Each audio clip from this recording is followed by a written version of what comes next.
One of the front pages today, the Mail, on Dominic Raab, of course, your Deputy PM, talking about this threat to ignore European court rulings. Well, you had the chance to ignore the ruling and the British government didn't.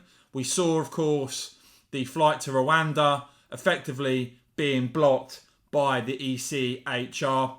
And perhaps where this all leads is an election.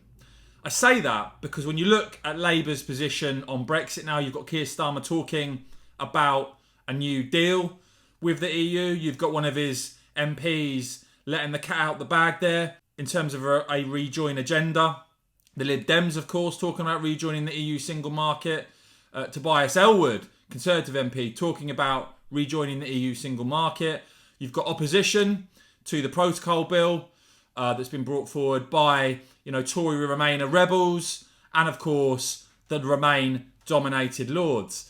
And of course now the issue of the ECHR. Perhaps Boris Johnson will seek out a new mandate, because the Telegraph are reporting that Boris Johnson finds the arguments for leaving the ECHR persuasive, despite even some in the cabinet opposing that move. In my opinion, an extremely necessary move now. PM understood to have told Downing Street figures that people who voted for Brexit would be angered by the blocked Rwanda flight ruling.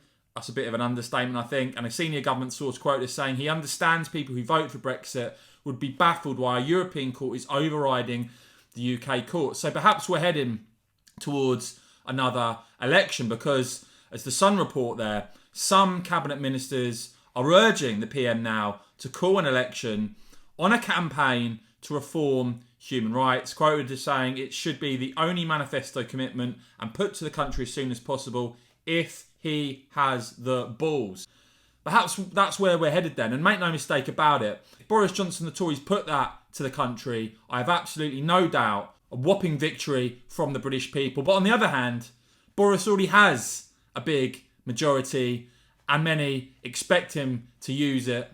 But of course he has still rebels in his party who would oppose the likes of leaving the ECHR, I'm sure. Let me know what you make of this, guys. Would you support Boris calling an election on the basis of leaving the ECHR?